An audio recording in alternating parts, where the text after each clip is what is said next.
sahabat sehat, bersama dengan saya Dia Paramarta dalam dialog Keranggan Menyapa. Hari ini Rabu 20 Maret 2024 kami akan ngobrol-ngobrol asik nih bersama narasumber luar biasa kita hari ini. Nah, dia sudah ada di sebelah saya, yaitu Dr. Alfisar Sidki. Mungkin bisa menyapa dulu nih dok. Ya, halo Keranggan Menyapa. Ya, salam kenal. Nah, beliau ini adalah dokter internship di Puskesmas Keranggan, teman-teman. Selamat pagi dok. Pagi. Gimana kabarnya? Sehat ya? Alhamdulillah sehat. Puasa ya. nih? Puasa lancar. Alhamdulillah. Nah, sahabat sehat, sebelum kita menyimak video ini lebih jelasnya, yuk bantu beri like, subscribe maupun komen ya. Nah, tidak terasa juga kita sudah memasuki bulan Ramadan dan sudah berjalan hampir sudah seminggu lebih ya dok ya. Nah, kemudian pasti tidak sedikit nih di antara teman-teman yang menjalankan ibadah puasa tapi juga harus mengkonsumsi obat. Nah, hari ini berkesinambungan dengan topik obrolan kita yang tentang tata cara minum obat selama bulan Ramadan atau selama sahabat sehat berpuasa. Oke, tidak usah lama-lama, kita langsung ke topik obrolannya ya. Oke, yang pertama nih dok, sebetulnya pasien seperti apa sih atau orang seperti apa yang beliau ini bisa menjalankan ibadah puasa namun tetap harus mengkonsumsi obat? Baik, selamat pagi semuanya. Perkenalkan, nama saya Dr. Alfisar ya, biasa dipanggil Dr. Alfi. Ya, jadi kita sekarang bahas ini ya tentang tata cara minum obat selama bulan Ramadan atau puasa. Jadi pasien seperti apa sih yang menjalankan puasa tapi sambil harus meminum obat gitu ya atas saran dokter? Jadi tentunya ini tergantung dari kondisi masing-masing pasien ya. Perlu dievaluasi. Pertama dari tata cara minum obatnya berapa kali sehari dan apakah rutin minum obatnya gitu. Dan khususnya untuk pasien-pasien yang semisal mempunyai penyakit yang kronis seperti darah tinggi atau misalkan gula gitu ya, diabetes gitu ya, itu harus dilihat juga kita evaluasi dari hasil labnya dan saat kontrol dan yang pastinya kondisi fisik pasiennya. Apakah fisiknya itu mendukung atau mungkin ada hal-hal yang memberatkan ketika pasien itu menjalankan puasa. Nah, jadi karena ini sangat berbeda ya di setiap pasien, inti dari ini semua itu kalau tidak yakin bisa datang ke Puskesmas Keranggan, dikonsultasikan ke dokternya, kita berdiskusi, kita melihat sekiranya apakah nanti obatnya ada yang perlu penyesuaian atau mungkin ada saran-saran terkait persiapan puasa dengan obat-obatan yang sedang diminum tadi. Oke, cukup jelas ya sahabat sehat. Lalu dok, ini ada beberapa kumpulan pertanyaan. Selanjutnya saya ingin tanya nih, lalu gimana nih dok? Kan kita cara minum obat itu ada yang diminumnya 1 kali, 1 hari, ada yang sampai 3 kali nih sehari.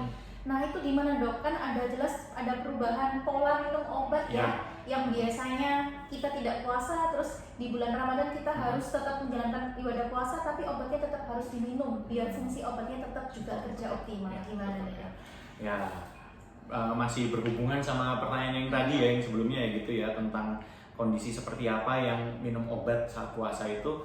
Jadi kalau misalkan teman-teman di sini ada yang sedang minum obat gitu ya, baik yang untuk saat ini atau mungkin untuk kontrol penyakit yang kronis yang dimiliki, itu dosisnya tidak bisa langsung digantikan atau kita tambahkan tanpa konsultasi ke dokter dulu.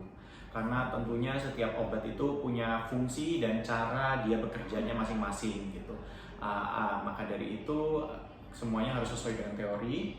Nah, ada alasan kenapa obat itu 2 kali sehari, 3 kali sehari. Jadi kalau misalkan memang obatnya yang diminum 3 kali sehari gitu ya, itu nggak bisa langsung didobel kecuali sudah didiskusikan dengan dokternya.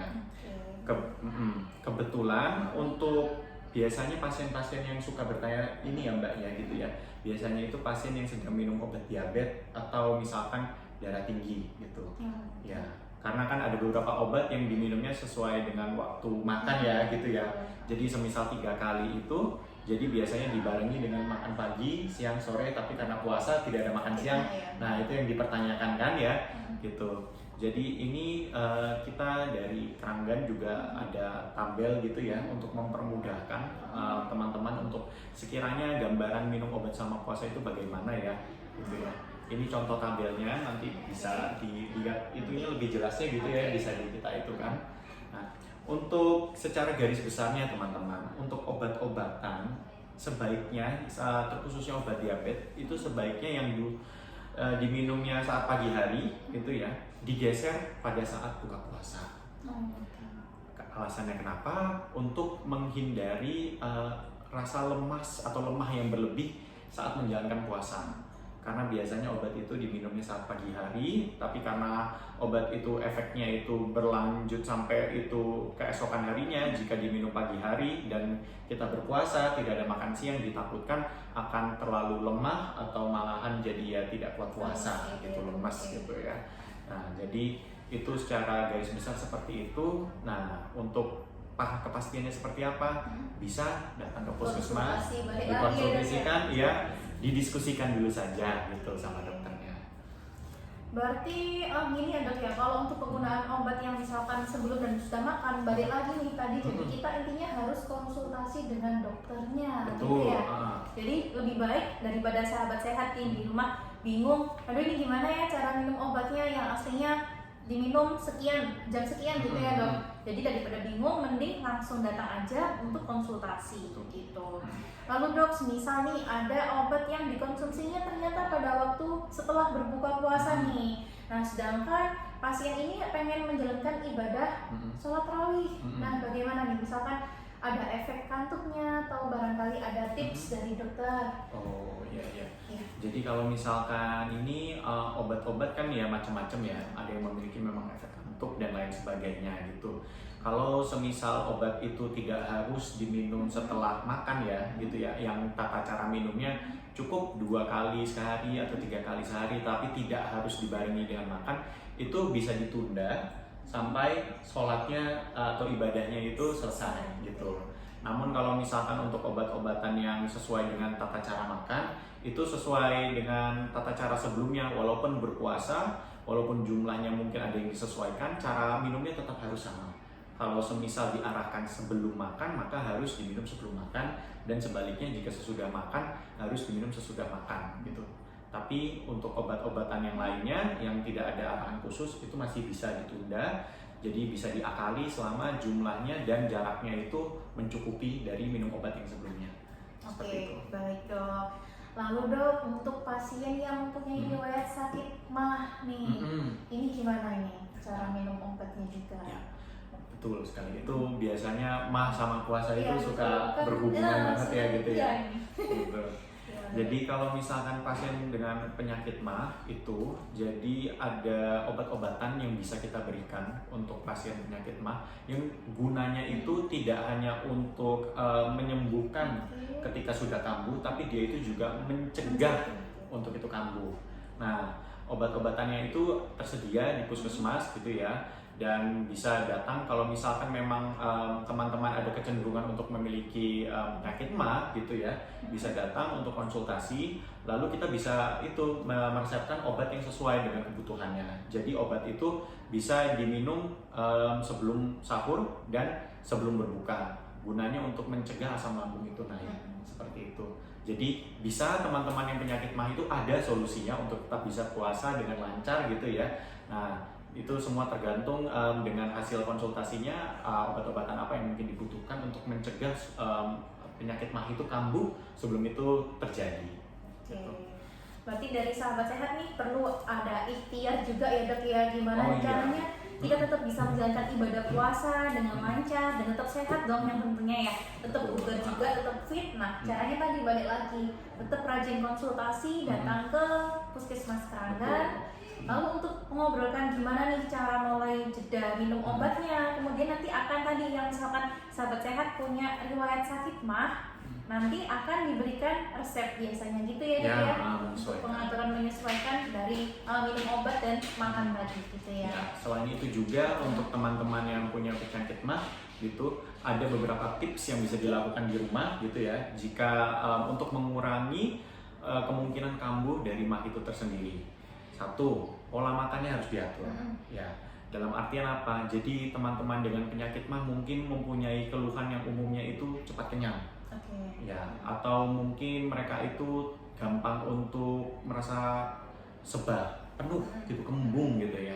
Nah, itu bisa diatur dengan pola makannya. Jadi ketika berbuka gitu tidak langsung makan besar. gitu. Berarti takjil dulu gitu Takjil dong ya, dulu, ringan dulu. ya. Jadi gitu. bisa yang tadi ya, minum obatnya dulu, dibuka dengan takjil, lalu ibadah ya, ibadah sholat maghrib dan lain sebagainya.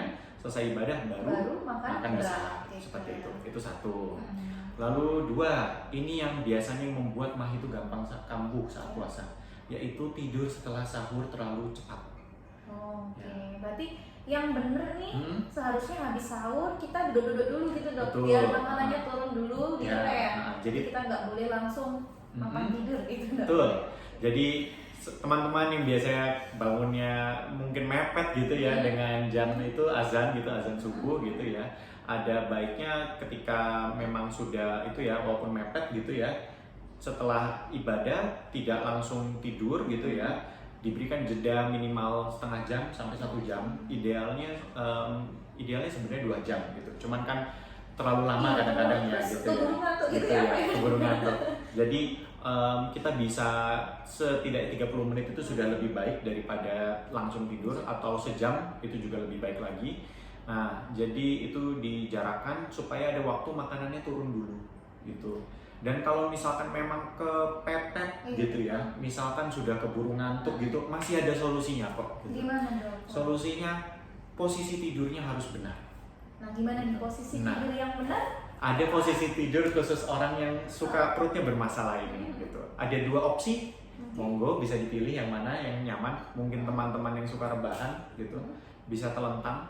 Namun posisi badannya itu lebih tinggi daripada bagian kakinya ke bawah gitu. Berarti misalkan pakai apa nih dok, bantal atau apa yang Ya, lebih tinggi gitu ya? Disanggah di bantal gitu. Jadi ini posisi badan biasanya telentang kayak gini. Nanti dengan itu disanggah bantal bagian perut dan kepalanya miring sekitar 30 derajat. Gitu. Gunanya apa? Untuk mencegah makanannya naik lagi. Jadi makanannya ditarik turun ke bawah gitu. Dan sesuai dengan bentuk lekukan tubuh. Itu opsi yang pertama. Opsi yang kedua. Opsi yang kedua, nah ini bisa tidur miring, tapi miringnya nggak bisa sembarang miring. Miringnya harus mengarah ke kiri gitu. Miringnya nih miring bener-bener miring atau? Jadi bener-bener miring. Bener-bener miring nih. Bener-bener miring gitu. Ya, jadi ya kalau misalkan ada itu guling ya, artinya posisinya berhadapan dengan guling seperti itu. Miringnya ke kiri karena secara anatomis bentuk lambung itu, selangnya itu ada di bagian kanan tubuh. Ya, jadi kalau misalkan kita itu berbaringnya itu ke kanan, selangnya itu lebih rendah daripada lambungnya. Ya, dan itu yang menyebabkan mahnya naik, kumat, jadi ada rasa panas di dada gitu, perih gitu ya. Sedangkan kalau misalnya sebaliknya kita miringnya ke kiri, kita yang menghadap ke kiri gitu ya, itu posisinya terbalik. Jadi selangnya itu lebih tinggi. Jadi kalau misalkan ini ada asam lambungnya, dia nggak bisa naik ke atas karena itu dia posisinya lebih rendah. Seperti itu. Jadi bisa diakali gitu sebenarnya. Bagus dok tipsnya. Iya. Lalu dok, kalau untuk yang opsi kedua tadi kan kita miring ke kiri nih. Posisi antara dari kepala sampai kaki ini sama rata atau ada apa ya? Atau ada keharusan dari bagian kepala sampai badan harus lebih tinggi? Ada ganjelan bantal mungkin atau gimana? Nah karena ini ya teman-teman ya, karena memang dari itunya ya kita diberikannya secara organ itu memang bentukan lambung itu, selangnya itu posisinya itu tidak pas di tengah tapi agak miring gitu ya, bukan miring ya, agak di samping gitu ya. Jadi ketika kita dengan posisi miring tanpa disanggah apa-apa, itu secara otomatis selangnya itu sudah lebih tinggi daripada lambungnya, sehingga tidak perlu diganjel lagi. Itu sudah miring kiri gitu. Betul, langsung miring kiri aja gitu. Itu sangat efektif. Kayaknya kalau saya lebih milih yang opsi 2 karena kan lebih enak ya. Iya, betul. Miring kiri. Gitu, nggak usah diganjel-ganjel. Sama yang mungkin yang terakhir yang perlu diperbanyak adalah minum air putih gitu. Ya. Sebetulnya optimalnya 1 hari, kalau biasanya kan kita dengarnya 1 hari maksimum minimal 18 gitu ya dok. Iya betul. Adakah barangkali tips dari dokter tambahan yang lebih baik, misalkan 10 gelas nih mbak, lebih banyak lagi atau gimana? Kalau misalkan kita ngomongin air ya, itu kan ya karena setiap orang itu memang beda ya, kebutuhannya beda tergantung aktivitas, bentuk badan, maksudnya apakah badannya itu tinggi atau misalkan tidak apa ya, secara kebutuhan sehari-harinya itu keringatnya juga banyak dan lain sebagainya gitu ya. Jadi untuk jumlah air itu sebenarnya itu ya yang 8 itu memang rekomendasi secara umum. Ya. Namun yang sering terlupakan itu adalah sebaik-baiknya minum air itu adalah minum airnya itu sering bukan banyak. Maksudnya apa? Jadi lebih baik kita minum 8 gelas tapi dijeda 8 kali. Lebih. Ya, dibandingkan kita minum misalkan 4 gelas sekaligus, habis itu 4 gelas lagi sekaligus. Gitu. Karena air yang berlebih itu ketika diminumnya secara cepat gitu ya, dalam waktu yang terlalu pendek gitu ya, itu yang membuat kita jadi gampang untuk buang air kecil gitu. Karena tubuh saat itu belum membutuhkan airnya gitu. Jadi idealnya mungkin saat puasa pembagiannya bisa contoh, kita pakai contoh saat buka puasa 2 gelas ya, setelah ibadah sholat maghrib 1 gelas gitu ya, setelah sholat taraweh lagi itu ya bisa 1 gelas gitu, lalu saat bangun pagi untuk persiapan sahur 1 gelas gitu ya, terus sebelum ini azan 2 gelas gitu, insaf 2 gelas. Jadi kita dijeda-jeda kayak gitu supaya penggunaan cairan di tubuh kita juga sesuai dengan kebutuhan optimal, atau tidak berlebih tapi tidak juga kurang seperti itu. Oke Dok, yang terakhir nih barangkali ada tips atau pesan yang ingin disampaikan dokter biar sahabat sehat di rumah ini tetap bisa menjalankan ibadah puasa tapi tetap juga fit gitu, gimana? Menjalankan ibadah puasa. Misalkan selain tadi ada barangkali yang disampaikan. Jadi kalau misalkan terkait puasa gitu ya, memang karena ini sebuah kewajiban ya kita dalam rangka beribadah gitu ya, kita memang berusaha juga untuk mengoptimalkan keseharian kita juga gitu ya. Jadi memang penting kita untuk fit juga. Kalau misalkan teman-teman mampu gitu ya dan dirasa kuat gitu ya, bisa melakukan olahraga yang mungkin istilahnya orang-orang bilangnya ngabuburit gitu ya. Tidak harus olahraga dengan intensitas atau misalkan tingkat capek yang seperti orang atlet gitu ya, tapi cukup seperti jalan sehat gitu ya, atau mungkin senam aerobik itu sudah sangat membantu gitu ya untuk menjaga imun, apalagi ketika asupan makanan saat puasa itu sangat terbatas gitu. Jadi untuk selain dari itu ya selalu pasti kita juga selalu menyarankan gitu ya makan makanan yang sehat gitu ya, dalam artian kebutuhan isi makanannya itu tercukupi, seperti karbohidrat ada, protein ada, serat-seratannya juga, buah-buahannya juga ada gitu ya, itu untuk menjaga untuk fitnya gitu. Dan yang terakhir memang kalau misalkan teman-teman gitu yang memang butuh untuk minum obat gitu ya untuk menjaga kondisi tubuh saat puasa gitu ya, itu pentingnya obat tetap diminum rutin gitu. Walaupun dengan adanya puasa mungkin ada yang bingung gitu ya cara minum obat yang tepat bagaimana gitu ya. Di sini teman-teman di Keranggan gitu ya, para tenaga kesehatan sejawat gitu siap membantu gitu untuk berdiskusi dan juga untuk ikut apa ya namanya ya, ikut sumbangsih gitu ya dalam melancarkan ibadah puasa teman-teman gitu. Ya walaupun harus diselingi obat gitu, kita berusaha untuk mencari solusi bagaimana obat itu tetap bisa diminum dengan tujuan memudahkan atau melancarkan puasanya gitu. Jadi minum obat itu bukan untuk memberatkan, tapi agar tubuh kita itu fit gitu ya, dan kuat selama puasa gitu ya. Gitu dulu ya sahabat sehat. Jadi semoga informasi yang sudah disampaikan oleh Dr. Alfi ini tadi sangat bermanfaat bagi kita semua. Kita berterima kasih ya Dok ya. Makasih juga sudah diajak. Sama-sama. Semoga sahabat sehat di rumah tetap lancar-lancar ibadah puasanya sampai bulan Ramadan kita nanti selesai, dan juga tetap sehat dengan apa yang sudah disampaikan tadi. Semoga bisa menambahkan pengetahuan atau informasi penting ya bagi sahabat sehat dimanapun berada. Oke, kita akhiri dulu ya Dok ya. Boleh. Terima kasih sekali lagi. Ya, makasih juga Mbak. Oke, selamat siang sahabat sehat. Wassalamualaikum warahmatullahi wabarakatuh.